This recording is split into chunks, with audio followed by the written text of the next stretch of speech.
Welcome back to the Always Reading Book Club. It is your girl Kiki Reader, and we are diving into a new series today. This was a suggestion from one of you all on the previous post that was put up to request some suggestions. And so the name of this series is called, it's the Up in the Air series. It's by R.K.Lilley, and book one is called In Flight. We meet Bianca. She's a flight attendant. This has been her profession for the past 4 years. She works with a smaller airline with her best friend, Steven. Steven is like a brother to her. They are beyond close. She considers him family. Steven's gay. He's not fully out, but that's his preference because when he did come out to his parents, it didn't go too well. And so now it's just kind of something that he only shares with so many people. There is a new girl who has started with the airline. Her name's Melissa. She's only been there probably like 4 to 6 months.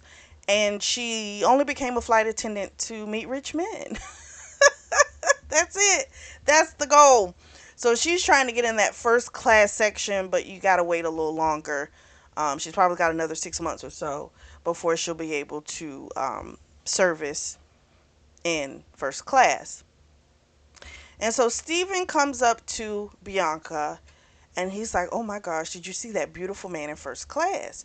Well, she looks and she knows who it is because she's seen this man before. His name is Mr. Cavendish. I hope I said that right. Cavendish. I think that's right. Cavendish. So Steve was kind of like, "You know him?" And she's like, "No, I don't know him, but he's been on the flights before." And it was one of the flights that she had took without Steven, which that normally doesn't happen because they normally always work together. But that one time, this is when she met him.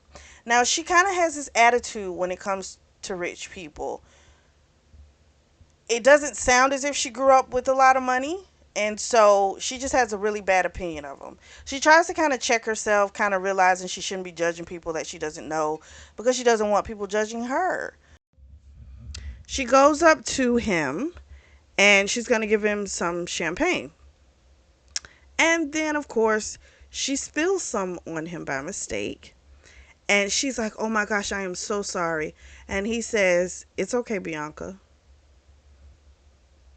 She didn't realize that he would remember her name.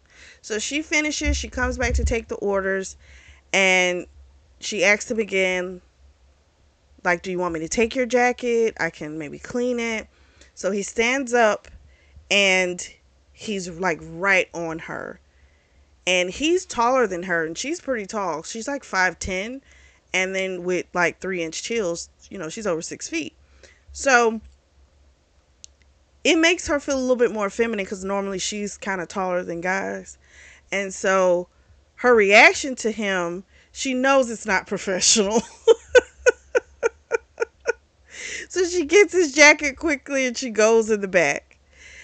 And normally she says guys when it's not that she's not used to getting hit on, okay? Because she's used to that. And normally guys like linger on her body. But this man just stares into her eyes and it makes her feel as if he knows her secrets.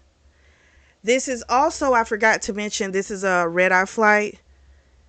And she knows what she does know of Cavendish is that he owns hotels around the world. So they're taking off, and she's not too crazy about takeoffs. It's not the easiest, part of the job for her. And so Steven holds her hand while they're sitting down. And when she notices Cavendish, she's like looking at their hands that are touching. And this look on his face is kind of like, what is that? So Steven, after they get, have ascended, Steven goes to another part of the plane to help out because it's really busy. I want to say in the coach section. She stays in first class because it's only like 5 people there. And so she gives people the normal drinks that they normally get. And a couple, they've already had a couple drinks. She's they're going to be probably passed out pretty quickly. So then she goes up to Cavendish and asks him, is there anything else I can get for you? And he says, can I ask you a question, Bianca? And she says, okay. And he says, can you sit down next to me? At first, she doesn't want to do it because she feels like that doesn't seem appropriate. But then it's kind of like he is he's the passenger, and he did ask me to do it. And so she sits down next to him. He says to her, are you and Steven together? She says no. She's like, we're just friends. He says, okay. He tells her he has something he wants to discuss with her. And he wants to know what time she'll be available. So she's like, she takes a nap that's normally 4 hours because she's normally too wired the following night if she sleeps longer than that. And he does the calculations. He's like, okay, noon. He's like, meet me for lunch so we can discuss some things. She realizes that he had made a comment. It was kind of like, I'm very generous. I can give you whatever you want. That type of thing is something he said along those lines. Well, that made her really upset because it's like, here's this rich man throwing his money thinking he can buy people. So she tells him, I'm not interested, even though her like nipples are hard. She's clearly turned on. But she's like, no, I'm not interested. He says he's going to have to punish her for lying. And he said spank her, matter of fact. He's going to have to spank her. And she goes, well, if you're into that, then that's really not me. We're just not. So she gets up, goes into the galley. He follows her. He kisses her. Of course, if it is explosive. Afterwards, he tells her to touch him. He says, touch me everywhere you want me to touch you. So she's like touching on his chest, his stomach, his arms. And he's like really built. She touched his stomach too, I think. So she just loved touching him. And so he said to her, I can't do more than that, right now. He's trying to compel her again to meet up with him later. She keeps saying no. He gives her his card and he tells her, he wants to hear from her. He leaves. She's still flushed after that encounter 30 minutes later. So when Steven comes into the galley, Steven must have been talking to the Cavendish dude because he brings him up and he's like, I think he's got a crush on you. Why not just go out with him, What's the big deal? And so she's like, it's just, there's no point. A man like that just doesn't work. So she's 23. She's known Steven since she was 14. I think they both were around 14. And they were runaways. So we clearly got a backstory I'm so ready to get to.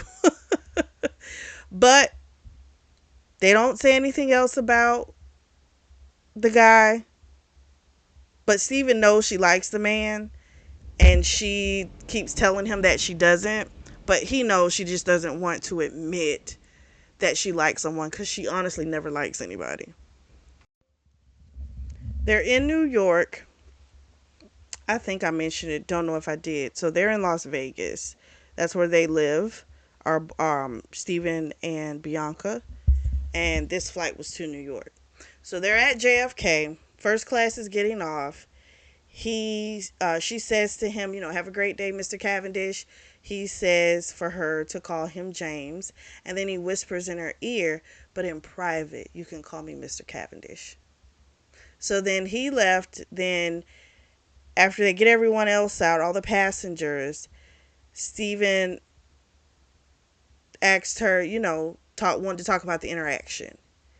He was like, what was that, And Steven, she told him a little bit, and then Steven was like, you want to go get some coffee? And she's like, no, if I get coffee, I won't be able to go to sleep.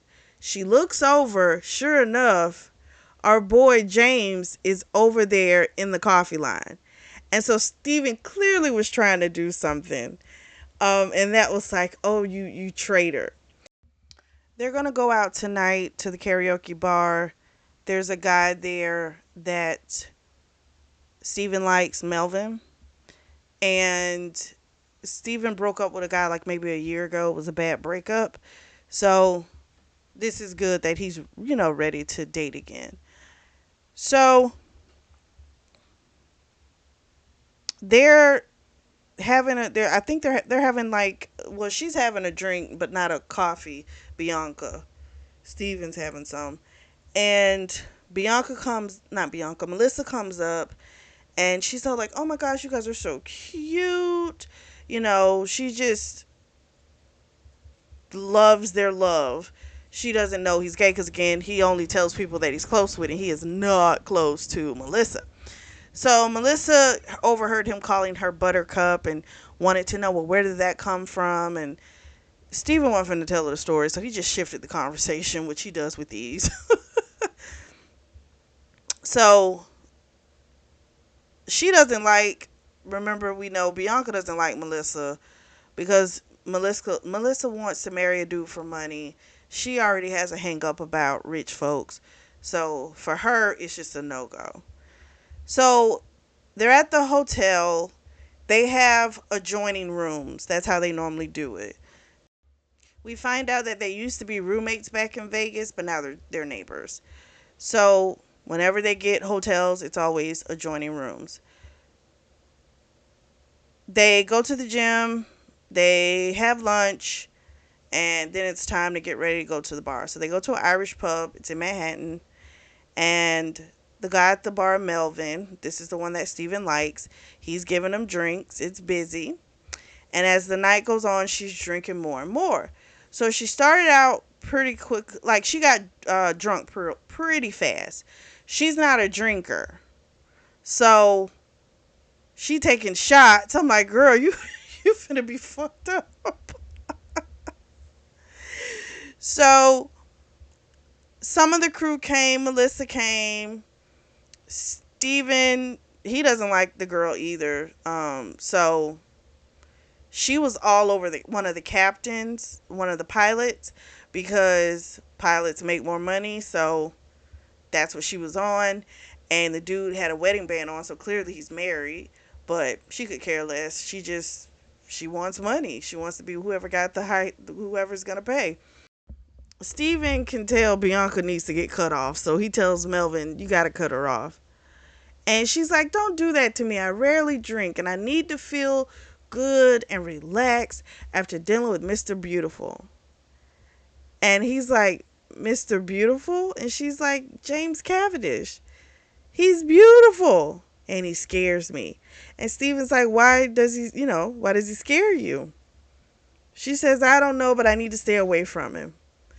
And he's like, what did he say? He said, so you need to stay away from Mr. Beautiful? And she said, yeah. So then Steven gets this look, and she knows it before she even turns around. Sure enough, Mr. Beautiful is standing there. So she looks at Steven again like, you traitor. Steven said, I didn't give him your phone number. He asked where we were going to go out, and I told him where we were going to be. That's it. So she's all slurred. He asked her, does she drink like this a lot? And he had this edge to his voice when he asked the question. And she goes, yeah, I do this all the time. And Steven's like, no, she hasn't drank since her 21st birthday. That was like 2 years ago. And then she was like, I gotta go to the restroom. So he said, fine, I'll take you. So Steven calls her Buttercup. So now Mr. Beautiful is starting to call her Buttercup. So he takes her to the bathroom. While they're outside of it, he said to her, like, he came tonight so that he could fuck her until they both couldn't walk. But now that's not going to happen because she's impaired. And she sounded so sad. She was like, why not? He's like, because you're impaired. That doesn't work for me.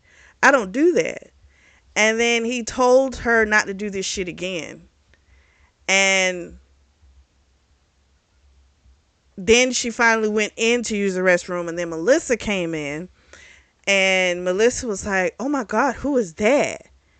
And she said his name, walked out. She didn't tell her anything else. So then they get outside and she notices bar's starting to look a little thin. This place had been packed. And she's like, wow, is it that late? So she's like, where's my phone? And he's like, I got it for you. You had left it on the bar. So she snatches it from him. It's only like 8 o'clock. But it's thinning out. And he appears to really hate her being a drunk ass mess. And so she decides, I'm going to lean into it. So she's going to give him hot ass drunk mess.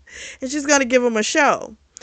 So she goes up to the DJ and has them play Rihanna's S&M.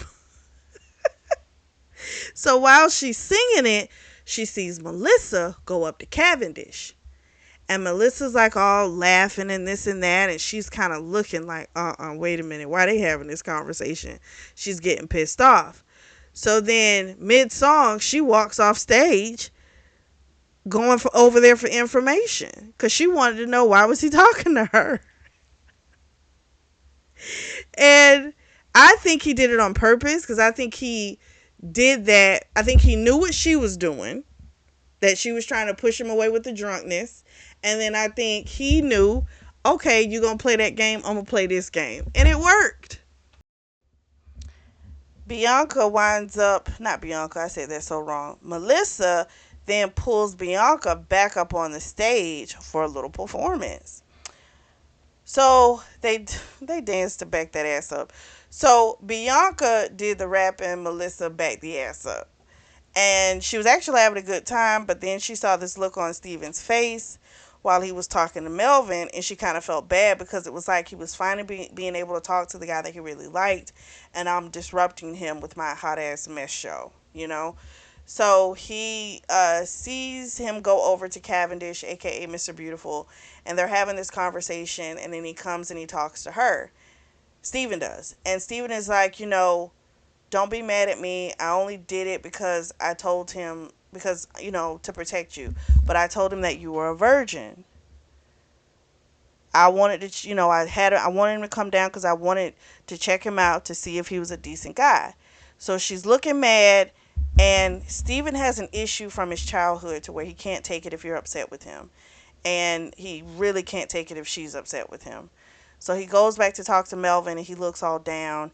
And so she talks to Cavendish, and she's thinking, well, you know, well, maybe Steven helped me out because he's not going to want a virgin. So she tells him this, and for him, that wasn't a red flag at all. No pun intended. She goes, what, do you have a fetish or something? He's like, no, but I'm going to fuck you good, and I'm going to ruin you for any other man. I'll be the first and your last. And so he's like, you need to go home. And then as they're leaving, she talked to Steven and she let him know, I'm not mad. You know, it's okay. And because he had like a tear in his eye, like it really disrupts him if she is mad with him. It's very difficult on him. So then the Cavendish man was just like, what time does she have to be up? And Steven's like, 5. And she's getting mad. She's like, why are they acting like I'm not even fucking here, you know? So he's not going to let her leave by herself. He's walking with her. And he's like, you know, let's go back to your hotel. They get there. He, of course, does not like this hotel. It's like their security is awful. Making all these comments.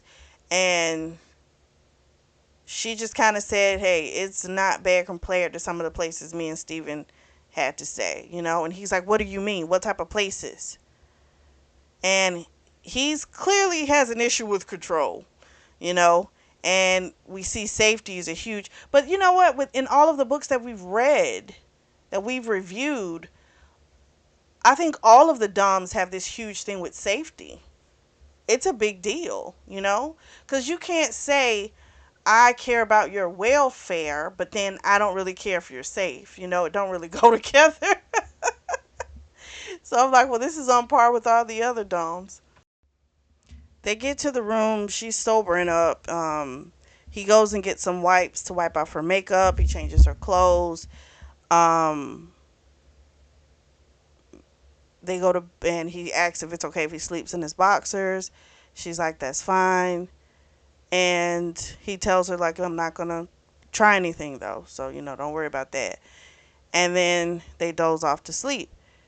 And before she dozed off, she had asked him, are you tan all over? She couldn't see him in the dark. And he after that she just kind of dozed off. So the next morning she wakes up, he's not in the room. She kind of felt a little sad about this since she's now sober. So she's getting ready, she takes a shower, and when she comes out, Mr. Beautiful pops in, and he brings 2 pills for her to take for her hangover and some water and some coffee.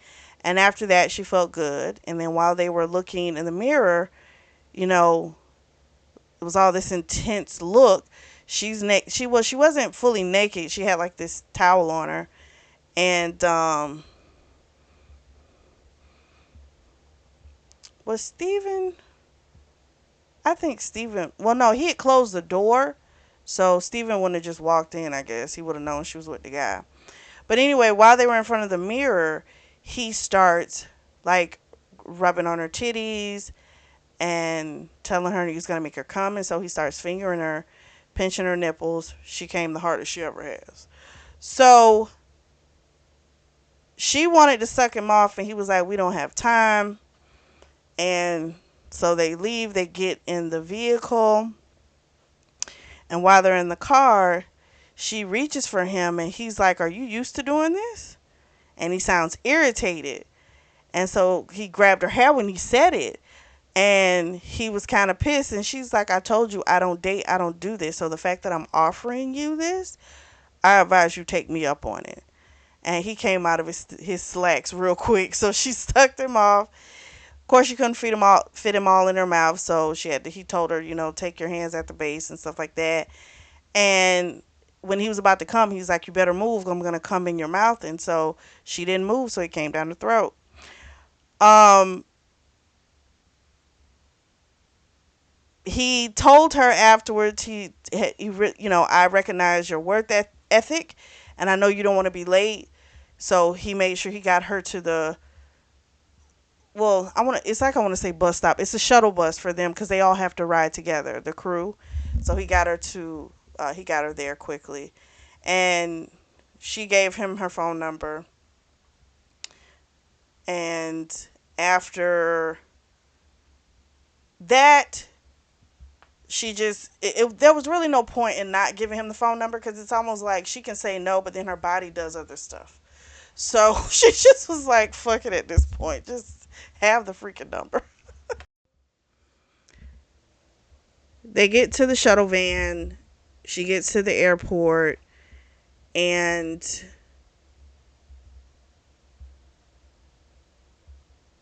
what did he say to her? He said something to her before she got on the van because he wanted to see her again or something like that. And he apparently was going to go back to Las Vegas as well that day. And she's got a DC trip, like a 12-hour shift the next day. But she's going back to DC, not to DC, going back to Vegas today. So they get on the plane. She let him know. She's like, well, I'll let you know X, Y, and Z. Because he's like, I want to see you tonight. So they get on the plane, and she's got some rowdy guys, some rowdy New Yorkers that are going to Vegas. And so, sure enough, our boy pops up. He's going to be on this flight as well, Mr. Cavendish. And she was like, you didn't tell me you were taking this flight. And she's kind of wondering, why is he taking these flights when he's got a private jet? Like, this doesn't make sense. But you know what? It's like it does make sense. It's like he's stalking you. I don't know no other way to put it. He's stalking you. That's why. So She goes, does her service. The guys, they're really boisterous. They're saying stuff to her. It's not as bad as she's heard worse, okay? And then she comes up to him and asks him if there's anything, she can get him. And he says, have Steven come and talk to me. He's super upset. She doesn't know what's going on. She's like, okay, sure. And she just left. Well, Steven goes and talks to him and then comes back to the galley. Doesn't tell her the conversation for a while. Finally, he told her it was because James was hearing all the vile things that the rowdy guys were saying. And so he came out of his seatbelt twice. He was ready to go off.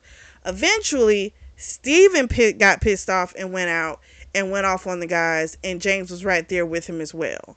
And he threatened to have law enforcement waiting at the gates when they arrived in Las Vegas. So she describes Steven. Okay, so Steven can really fight. He doesn't like to, but he can.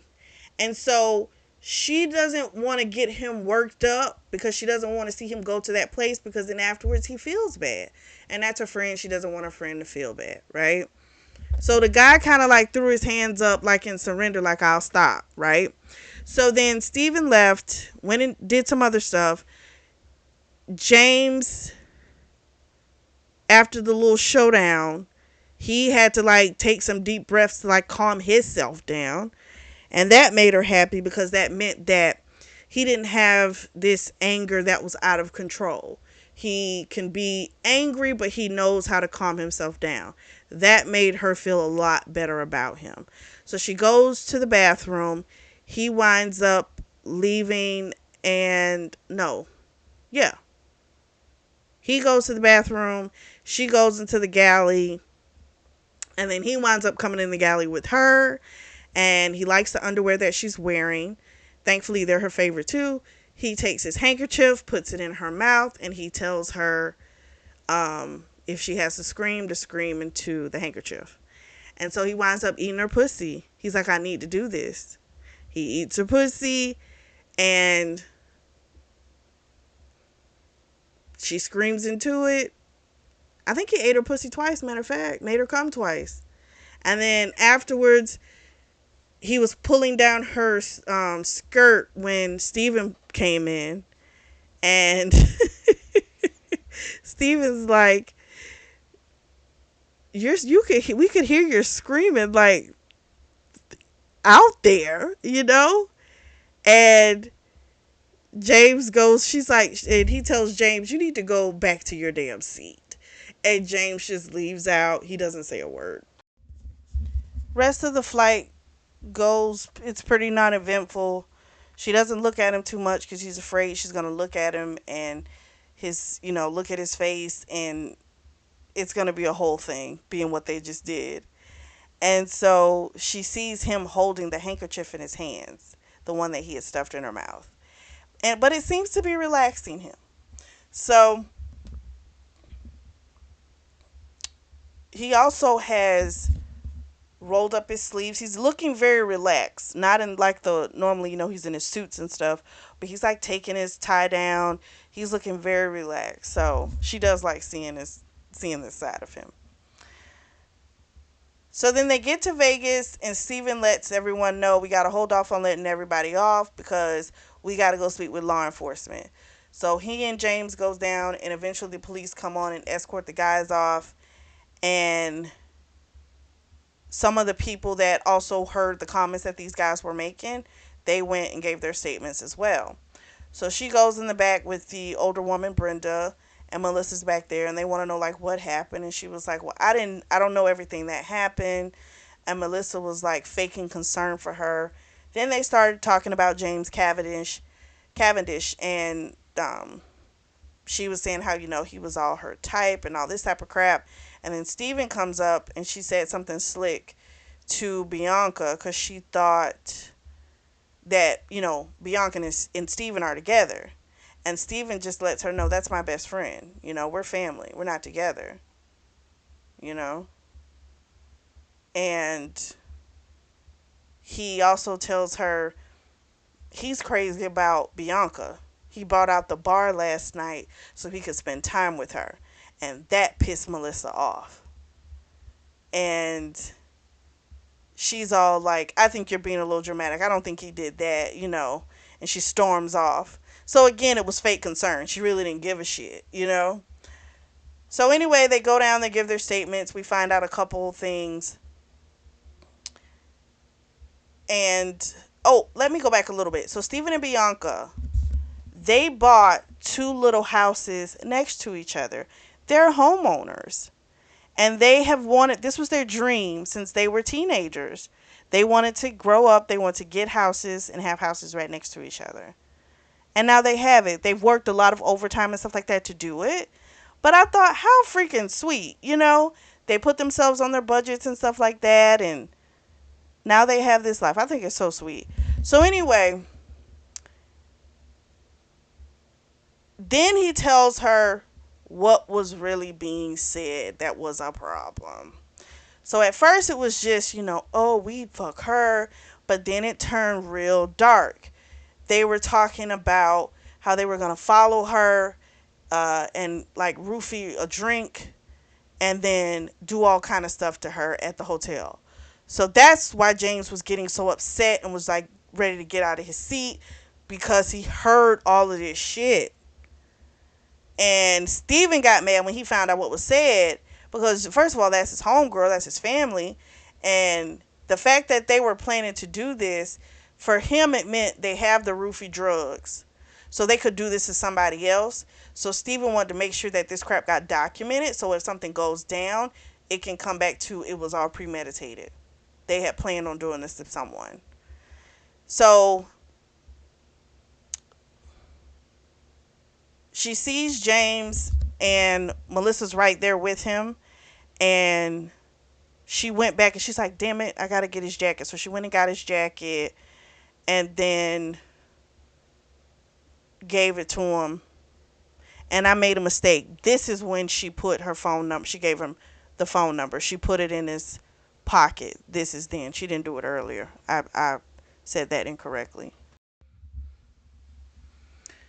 She comes back. Melissa is still somehow trying to talk to James, but the minute he sees Bianca, boom, his focus is there.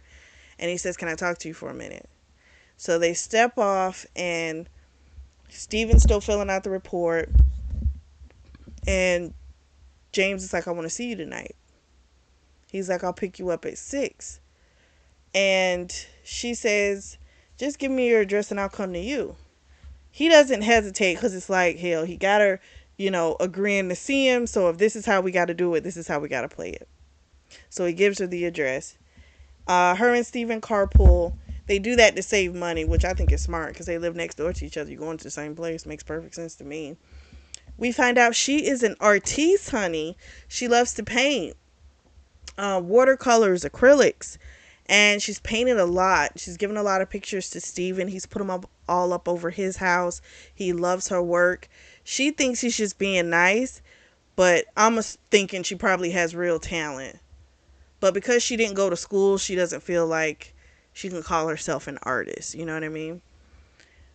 So she takes a nap, wakes up later than she thought, started painting. It's getting closer and closer for her to go see Loverboy. So she lets time get away from her, and she is gonna be late because his house is like 15-20 minutes away from her. She's not left the house yet. So he calls her at like 5:49. And he's like, where are you?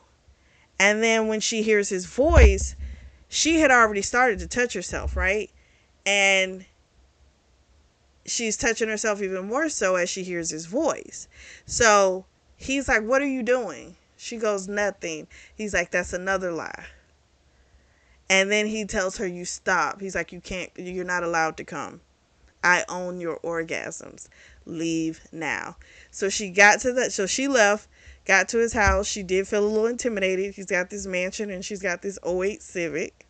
But she pulls up to the house. He comes out. He's got on just some shorts, no shirt. And they get inside. She says, where's your bedroom? He takes her to it. She sees the different ropes and attachments to the bed. And she asked him, what a few things were. He told her he has more toys. He just didn't want to scare her.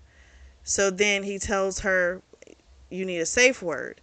She says Satnos. We don't know where that word comes from, why she picked it. That's her word. But we know it's got to have something to do with her past. It just has to. So I'll be happy when they elaborate on that. So he tells her how she drives him crazy and how she's made him more excited than anything in a really long time. And he just wants to know everything about her. He just wants to dominate her. It's a lot of things that he wants to do to her. He gets her on the bed. I think he ate her pussy a couple times. Then he went in for the main event. It hurt at first. Then it started to feel good. Um, Afterwards, he like held her. Then they ate, and he's trying to probe, find some information. Wants to know where she's from. Wants to know about her parents, and she just kind of isn't saying too much. Like, she'll talk, but she's not giving him the answers that he wants. And I'm thinking, like, you're going to have to do tit for tat with her. If you want her to say something, you're going to have to tell her something, you know? That's just how I think she's going to have to operate. He's going to have to operate with her because she's just not going to willingly give you shit. He asked her if she would like pie before or after her gift. And she said she couldn't because she was stuffed. He looked a little disappointed. So she said, I'll just share a dessert with you. They had the dessert. Um, he sat her up on the table, asked her if she was too sore. She was like, she's never too sore for this. And so she grabbed his dick, started stroking him. She's touching his chest. And she's like, I really can't believe you're tan all over, because that was just her thing about him. She wanted to know if he was tan everywhere. So his mother was part Cherokee and part Italian. And then I want to say the father was English. And so she said, so he was pasty. So then they have a nice. Did they have another fuck? I think he did fuck her again. And she wound up having another orgasm, and then he asked her to stay the night. He's like, I promise I won't make you late. And she's like, okay. So then he picked her up, fucked her as he took her up to the bedroom. And they both came again. And then he says, when do you want me to wake you up? She said 4:30. And when she got to the bed, passed out. He also had told her earlier, like, he couldn't get it. He feels like he's addicted to her. Like, he feel like he would bang her until they passed out. Like, that's how he feels about her. It's wild. So then she wakes up, spread eagle, him eating her pussy. And then after he ate her pussy, they had a nice hard fuck again. So he carried her into the shower. While they're in there, she had made the comment. Well, she thought she was saying it to herself, but she said it out loud. She was like, oh my gosh, I'm so tired. I don't know how I'm going to get through a 14-hour day. He's like, well, just take the day off with me. I'll take the day off too. And I can just give you pleasure in bed. She's like, no, that's not going to work, you know. He's like, you can always quit. You can always be a flight attendant on my private jet. That way we can be together all the time. He's like, or you can work for one of my hotels. Or if you don't want to do that, you can do something else with one of my other companies. He's like, or you don't have to work at all and I'll support. When he said support, she said, oh no, don't finish that sentence. She was like, she prides herself on her work. She's been doing it for most of her life, and it's something she's super proud of. And she doesn't view her life as struggling. Like, she was able to buy herself a home. For her, she's living a life that she likes, you know? And so that pissed her off. It irked her really bad. And now she's ready to go. Her dress was too tattered up, so she couldn't put that on. She's like, can I get a shirt or something, please? So he gave her a shirt and some boxers. And he gave her a box. And he said, you know, I hope you like it, X, Y, and Z. He kissed her, told her he called her, and she thinks in her head, I wonder how many times he said that to women. I'm going to call you, and then they don't. So it makes her think she's probably not going to see him again, and that that feeling gives her this sick tension in her stomach. So she gets back to her house. Steven comes over. He winds up driving again that morning because she hadn't even finished her hair or putting on a little makeup. So they get in. It's super busy. Steven had actually saw the gift while they were at the house, and he said, when we get a minute, a free time, we'll look at it. So finally, they get some free time, about an hour and a half outside of DC. And she was afraid to open it because she was thinking it might be like some nipple clamps or something like that, because he did use those on her as well. Open it up, it's a fucking Rolex. She thought that meant that was like a goodbye gift. She didn't say this out loud, but that's what she thought. And then she immediately went into the restroom because she felt sick. She didn't throw up. She comes back out. Melissa's coming in there and in the galley. And Melissa's like, I think that guy that's in 1A is like a linebacker or something. So then she spots the watch and she goes, where'd you get that? Steven, of course, was like, James got it for Bianca. And she was like, you don't even know what that's worth. You don't even know what that is. Just being nasty to her. And she goes, I just don't get it. And she storms off. And at one point, Bianca wasn't going to wear the watch, but when she saw Bianca's reaction, she put that bitch right on. So they talked a little bit about the evening because Steven wanted to know, out of concern, he was like, did it hurt a lot? She said there was pain, but it was much more pleasurable. Um, I didn't think I would like all the stuff that he did, but I did. And then she told him enough without giving him the specifics. And he let her know that, it's different. When you're an adult, you can decide what you like. So I think he knows she's got this kinky side to her and doesn't want her to feel as if she can't handle it. Whereas she's thinking he might be a little bit more protective about it, but he seems to be like, long as you're doing things that you want to do, enjoy yourself. So right when they thought this was going to be a fly to DC, come back, there's a delay out of DC. And it's supposed to be an hour. So she's like, damn it. Now she's noticed the guy in 1A. At one point he had a computer, then he seems to be more so watching the cabin.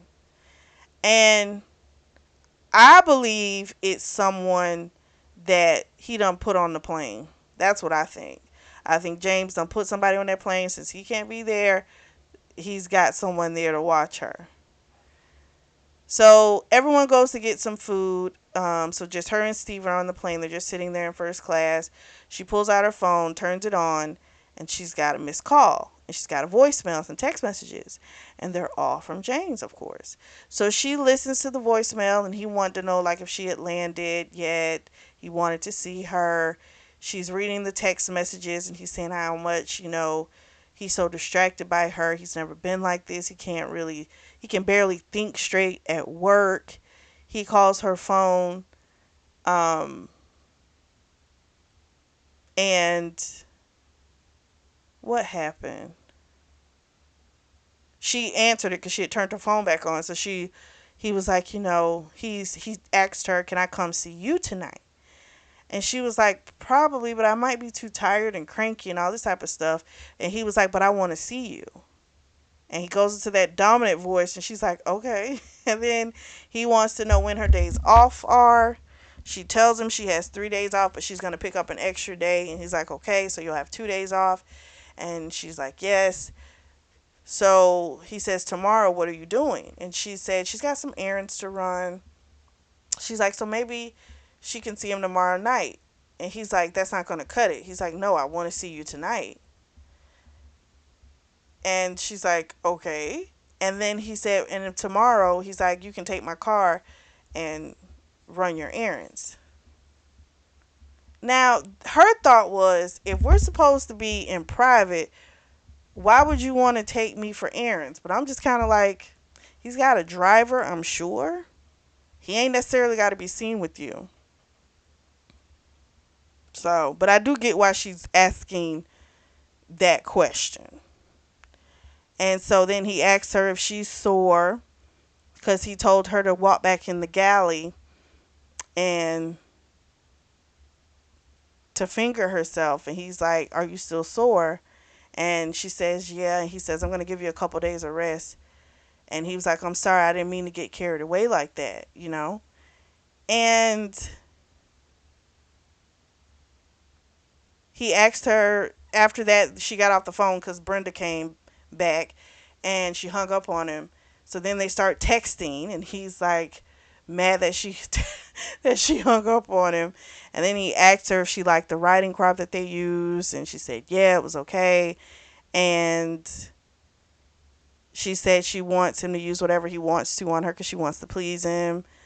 And he says, "I'm not going to jerk off. I'm not going to come unless I'm inside you." Whole little thing, honey.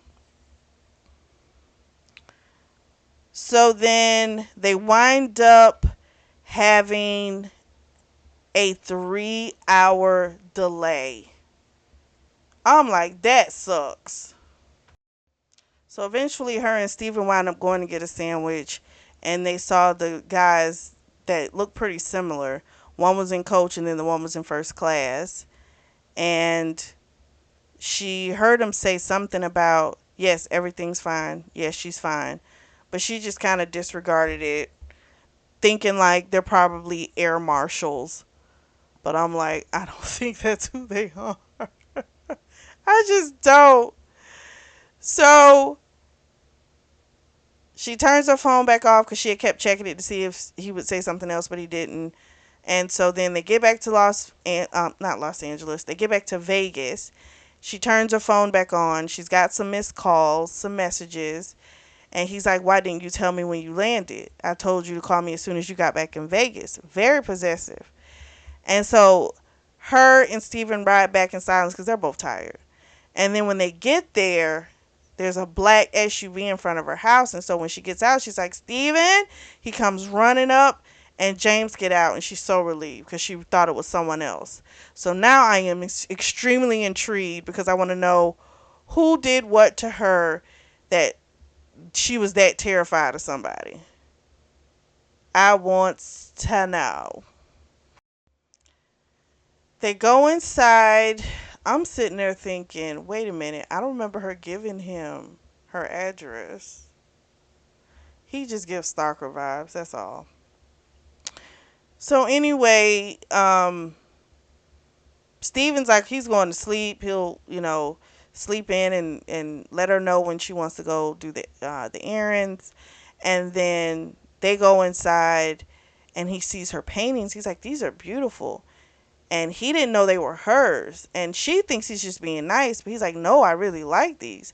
So then she takes a shower and washes her face, clothes off. She leaves on maybe a thong, maybe sleeps naked. And once she gets in the bed, she starts playing with her titties. And she says, "Wasn't it something you said you wanted to do to my titties?" And he said he wanted to like fuck her titties. So he fucked her titties, ate her pussy, made her come. And then he like rubbed the cum on her chest. And then when it got sticky, when he got a washcloth, a warm washcloth, and rubbed and cleaned her up. And he kept saying, "Mine, mine." So yeah, he's a possessive for sure. I don't know, just dominant or just crazy. I don't know. She wakes up in the morning. He's not in bed, and she smells coffee. So she throws something on, goes in the kitchen. He's looking at her panties because I'm sorry, her paintings. That was so dirty. Her paintings. Because they're all over the house. And he wants to know more about her. And so he says, "What am I going to have to do to find out more about you?" And she's like, "What am I going to have to do to learn more about you?" And I was like, I knew it. It's going to have to be tit for tat with her. So, one thing he had told her that his parents died when he was 13. He had an older cousin who became his guardian. He was awful, and he died a year and a half later. And then another person came along. I want to say it was like Mildred, Aunt Mildred or something. She became his guardian, and she was a saint compared to the first guardian he had. Now, she didn't want to say anything about her past, but what she did say was that she had started painting him and that it was outside. So they went outside to go see it, and he told her, if you ever need me to post for you, I will. He also made the comment that he likes how protective Steven is over her. And she felt relieved because she would have had to get rid of James if he didn't, you know, approve of Steven. Because she considers Steven family. And he's never done, I don't see, so far, I don't see where he's done anything that wasn't in her best interest. He just doesn't seem like that type. So I like that she's got her friends back, because it's like you just met this dude. You can't let some new person come in and take over your whole life, even though it kind of seems like he is. But Steven, I think, is good. He's good there to just kind of, you know, look at it from the outside and give her that honest, real opinion. So that made her happy because she was ready. She would cut him loose, and I do applaud her for that. So for all of her other paintings, she's got them in a separate room, her third room in the house. And so he was just kind of like wanting to go through it. She's like, it's not really organized. He said, I don't care. So he goes in, he sees some self portraits, and the reason she was able to do the self portraits was because Steven had taken pictures of her at a party. She wasn't paying attention when they had an apartment together. And so she was able to paint based on those pictures. He, of course, asked, can he buy them? And she was like, you don't have to buy them. If you want them, you can just take them. And so he says, but you have more than just these self-portraits. She's like, yeah, but you just got to look through all this stuff. He said, okay, fine. So he starts looking through all the pictures, picking up the self-portraits and whatever else it is that he wants. She told him, whatever you want, you can take, but don't just take things to appease me. And then she leaves out and she goes to make breakfast. She made him breakfast, I think ham and eggs. And then he had found more pictures. And after they ate, he wanted to check and see how sore she was on her cooch. And she, of course, was like, she's sore, but she still wanted some. And he's like, no, no, no, you're too sore. I got to give you a couple days. And while he's checking her, she's begging him. And he's like, please don't do that, because I'm like hanging on by a thread. He was like, I already lost control with you that first night. I should have known you couldn't take all of that, you know. But so he winds up eating her pussy, making her come. And she just touched on his body. And then they wound up doing a little 69. So at least, they both got to come. They get ready, because he's already got clothes that he's put up in her closet. And she's kind of going like, when did that happen? Like, how did that go down? He also had told her, I forgot to mention, when they first came in, she's got like a pretty great security system. Even more so, giving us, okay, something happened in her past where she feels she's got to be secure. Like, a really good security system, which kind of shocked him, but it made him happy because he's like, good, because she needs that, because again, he's all about her security. So he pulls out something casual to wear. She pulls out for her a little sundress. They go and get Steven. They get in like the SUV limo, and she's like, that's too much. He's like, it'll give us more, it'll give him more space because he's going to work in the vehicle while they go and shop. So they're in the back and they're talking, and Steven says that Damien and Murphy, which are pilots that they're friends with, are coming up to be on their next flight, I guess for the next month or so. And so she's like, oh, that'll be great, because they really like them. They know, I think either she said or he said Melissa's going to be after Damien. No, it was Steven. He says Melissa's going to be after Damien because he's like this Australian guy, looks like Colin Farrell, And while they were talking about this, James kind of looked up and he didn't seem too okay, but it is what it is. So they get to the art store. He asked her if she had a grocery list and also if Steven had a grocery list, and he's like, the driver Clark, he'll go and he'll do your shopping for you. It's my treat. He said she tried to protest, but he says I'm going to be over there for a few days, so it's only fair. So then her and Steven go get out, and Steven says, I like him for you, And she tells Steven, well, he doesn't really do the girlfriend thing, and Steven just wanted her to know, you deserve whatever it is that you desire, so don't short yourself. So then she also tells him she's decided to go to the police about whatever she saw 10 years ago. Don't know what she saw, can't wait to find out. So she goes in the store. We also get a little backdrop on Stephen's past. So Stephen came from a Mormon family, and when Stephen turned, I think it was 9 years old, his uncle, his father's brother, started touching him. And this went on. And when Stephen was 10 years old, he told his dad. His dad, of course, said, you're lying, started beating him. And the beatings kept happening until Stephen started fighting back. And the dad put him out. Also because he told them that he was gay. And they were like, oh no, you got to get out. So he has great manners with people. He treats people with kindness, things like that. So if Steven don't like you, you're probably not too great of a person. Because he really does get along pretty much with anybody. But if you try him or try his homegirl, that does not work for Steven. So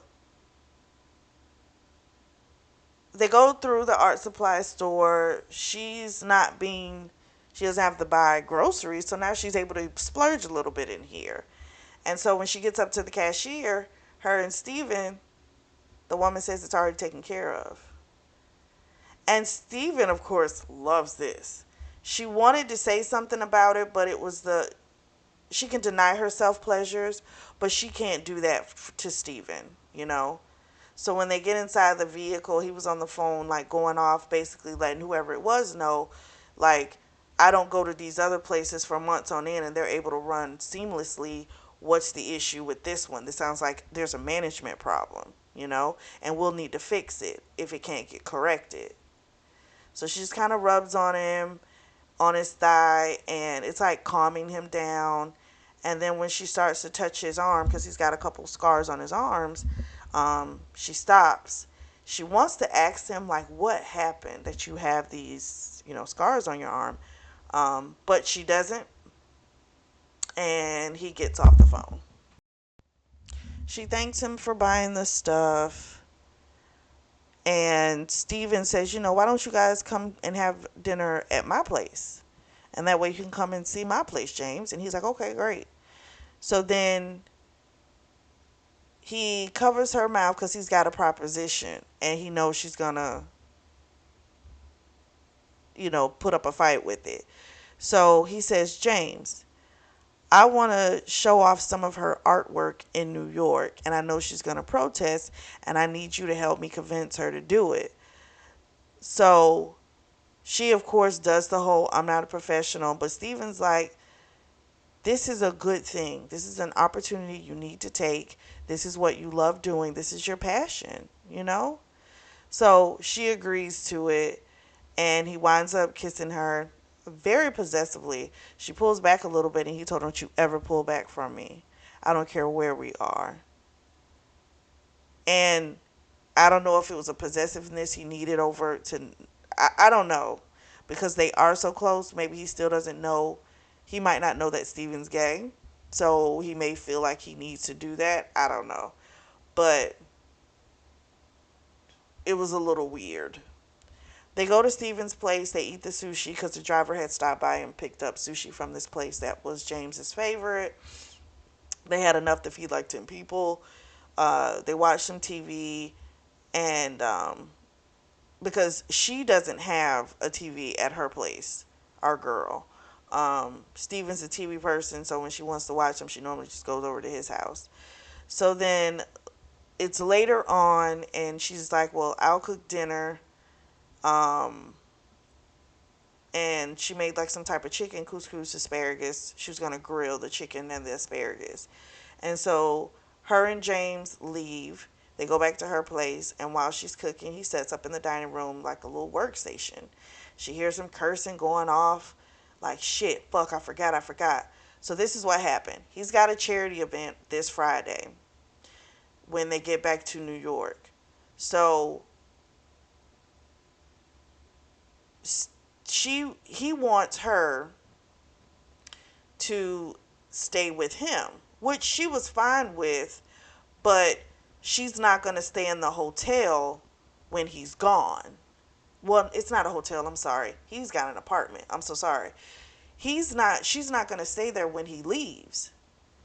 And so he's like, why not? Like, why won't you just stay? She says, why would I? So it's like, it's pissing her off because you're not going to take her to this event, right? Because you don't want to be public. Cool. But she also doesn't want to sit there and wait for you while you go out because you don't want to be seen with her. You know what I'm saying? And I kind of understand that. She's like, I'll just go back to my motel and be good with it.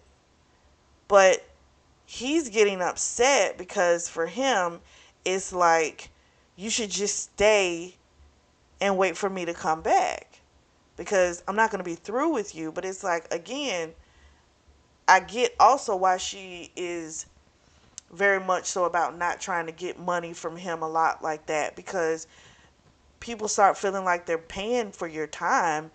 You should be there. You know what I'm saying? And that's not their situation. He gave her a gift. She ain't asked for that. You know what I'm saying? So I don't know. He's being a little bit of a baby, and he's not taking into consideration the fact that it's not making her happy that you're telling her to basically, you're staying home or just stay back at my place. If I was her, I would go out with the crew members. I wouldn't just stay there. I'd go out with the crew members. He got all frustrated and he winded up banging his fist on the table. And she said in a calm voice, "That you won't do to me. That I'm not going to play those games." And he is like, "I'm so sorry. I'm so sorry." He's like, "It's just I get upset because I don't know where I am with you. It's like you act as if I don't have an effect on you, and you're like having this major effect on me, you know?" And she says, "As long as you know, it's not that you don't have an effect on the girl. It's not that. But you can't come into a situation telling somebody, listen, this is what it's going to be. I don't do girlfriends. I don't, no relationships. You can't tell me that and then get upset with me when I treat your monkey behind as such. That's not fair." So what you really want is for her to be affected by you and still get nothing? No, fuck you. We're not going to be anything. That's cool.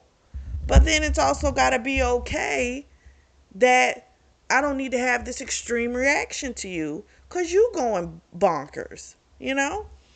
So when she gets upset, an accent comes out. Now we don't know what the accent is, but it's an accent. And she was just, again, she told him, she's like, this is the arrangement that you set up. So I don't know why you're like up here getting upset with me. And She also told him that, pain, unfortunately, she's got a really high tolerance because of her fucked up childhood. And he, of course, she asked him when was the last time he was with someone, and he said, "You don't want to know that." She said, "Yes, I do." He said, "8 days before you." So again, in her head, it's solidifying, okay, this is something that he does all the time. This is lining up with not wanting the relationships, all this stuff, right? Which is cool. But she also knows I got to try and keep myself guarded with this person. And it's like you say you don't want relationships, but then you're trying to do stuff that's relationship like, then you'll pull back and say, but you can't go to an event with me. You see what I'm saying? It's just it's annoying. And I get why, and I love the fact that she didn't explode on him. She didn't give him the energy that he was giving her. I love it. Even when she was upset, it was very subtle. It wasn't that like pissed off that he was doing. I like that because you don't need to know that you affect me when you, I love it.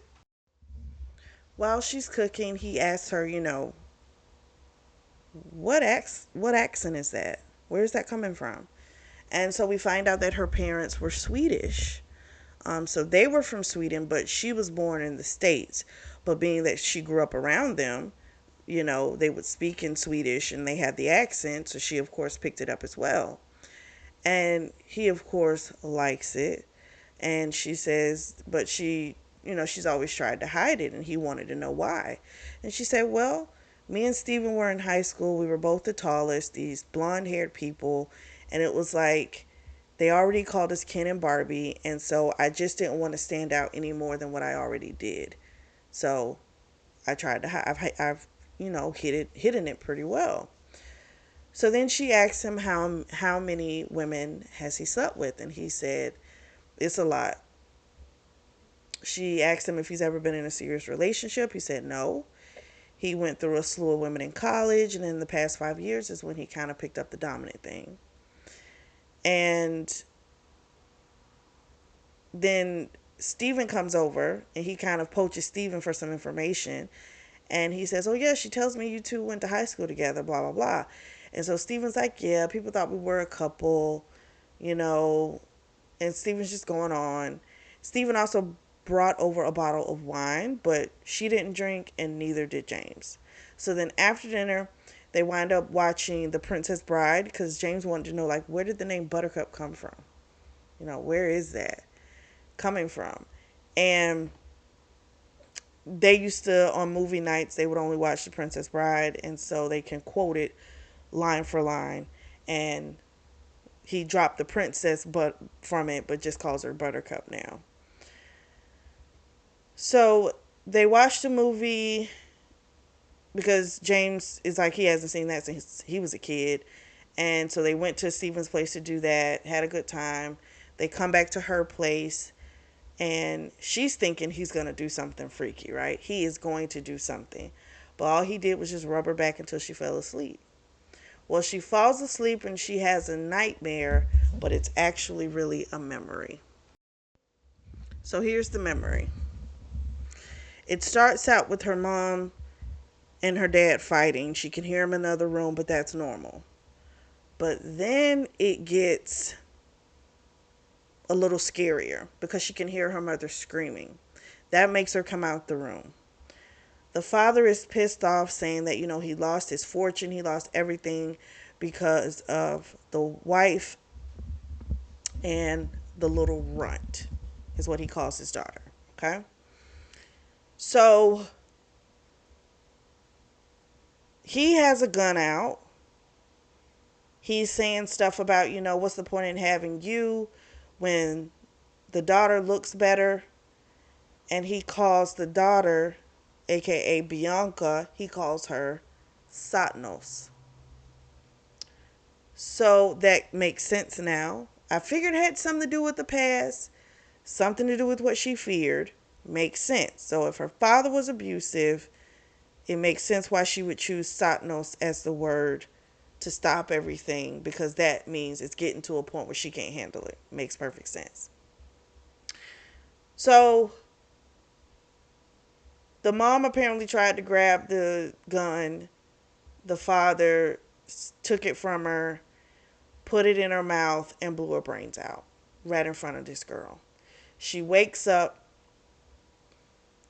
and she's breathing hard. She runs to the bathroom. He gets up. He's behind her. He's like, "What's wrong?" She's like, "I'm okay. Just give me space. Just give me space." And she jumps in the shower and she tries to clean herself because with what she witnessed, it was like blood fragments, blood, brain fragments, everything. Oh gosh, poor thing. So eventually he's like, "Okay, it's enough. Let's get you back to bed." She's finally able to ease back off to sleep. She wakes up the next day before him. She goes to make coffee. He comes in and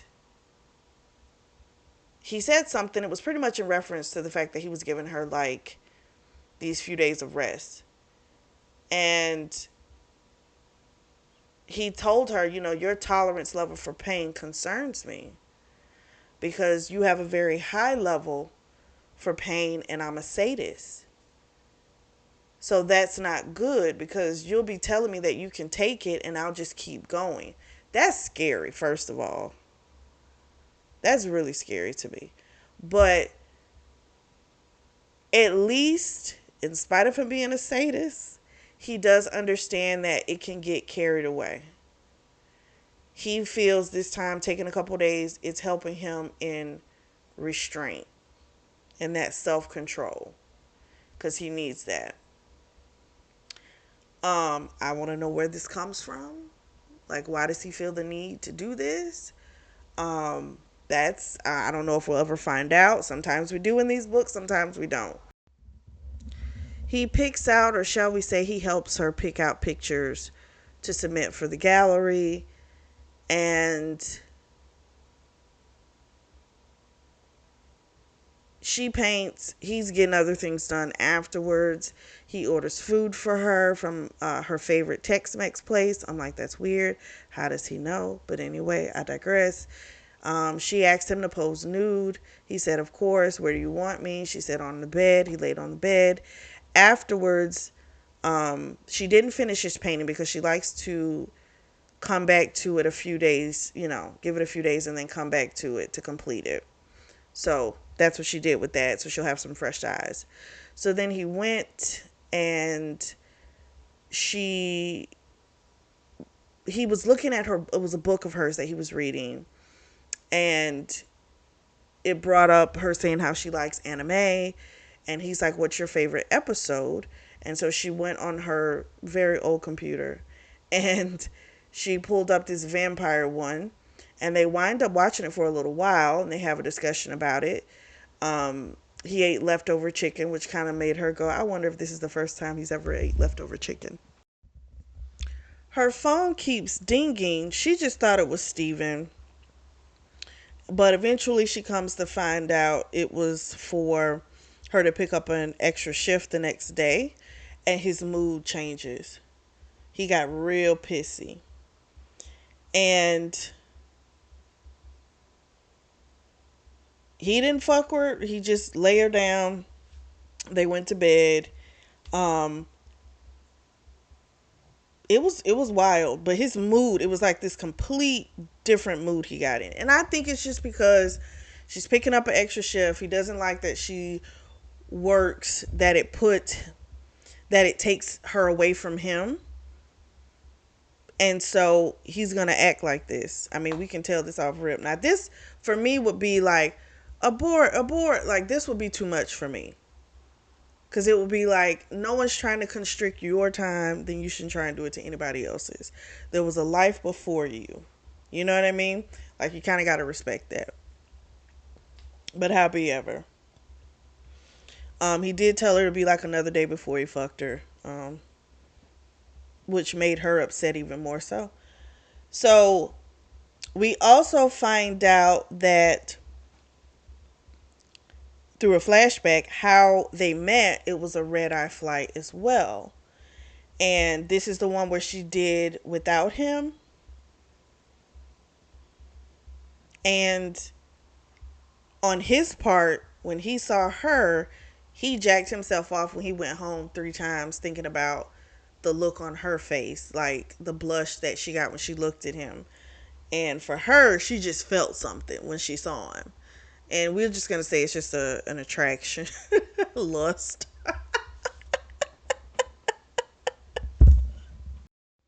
Next morning, she wakes up. He's still in this stoic mode. They get ready, and when they get outside, the only thing he says to her is, "Promise you'll text me as soon as you get back tonight." She says, "Okay." He kisses her all harshly and stuff. And then Steven comes up. Steven gets in the car and they leave. So the two guys are back again on the plane, one in first class and one in coach. And I am starting to even more so believe these are James's guys that he's hired to watch her.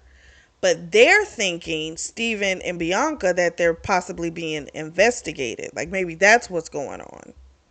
For like, I guess what with the incident that happened, there's like an investigation and they're watching them. But I think it's James. So Steven wants to know if she's gonna have a talk with him about like his moods and shit, when she gets back. And she says she's maybe so, she thinks she probably needs to because, it's a little much. So as soon as she lands, she does message him and they go inside. There's not much talking. He tells her to put on the nightgown, on the fuck me nightgown. She goes and puts it on even though it's dirty, and he says, "Well, it's about to get even filthier." He hits her all over her ass, whole thing's covered in red, and then he shoves his dick inside of her and fucks her until she comes. And I think he made her come twice before he comes inside of her. And doesn't seem to be as stoic. Today, they fall asleep. She wakes up to him fucking her nice and slow. He, of course, is saying things like, "I want you to be crazy for me like I'm crazy for you," all this type of shit. She falls asleep, wakes back up. They have a nice day. She does her paintings. She finishes the one for him. She hangs it up in the room because she said this is going to be for her spank bank. And that, of course, thrilled him because he loves the idea that it's like she's marking the room with him, you know? And then, I guess the next day, they're going to be going back to New York, so she'll see him there. The new pilots, they've arrived, so Damien and Murphy, they're going to be there. And Damien apparently has asked her out before, but she told him no, she doesn't date. And she really wouldn't date him because he apparently done like fucked off on her friends as well, so he's really a hell no. But he flirts with her and stuff, so while they've boarded and they're talking and stuff like that, they're in the galley, they're talking, and the guy's, coming at her hardcore, he's flirting with her. And Melissa isn't too happy with her because, here's this new pilot, and the attention is being given to Bianca and not her. So you already know she's going to have an issue. And then Damien is trying to bribe her. I think Murphy too. They're trying to bribe her to come to karaoke that night, and she's laughing. And the older guy, Murphy, he's super funny. And she's just having a blast laughing with them. And then finally she hears a voice that says, "Can I get some water out here when you stop flirting with the pilots?" Sure enough, it is James sitting in first class.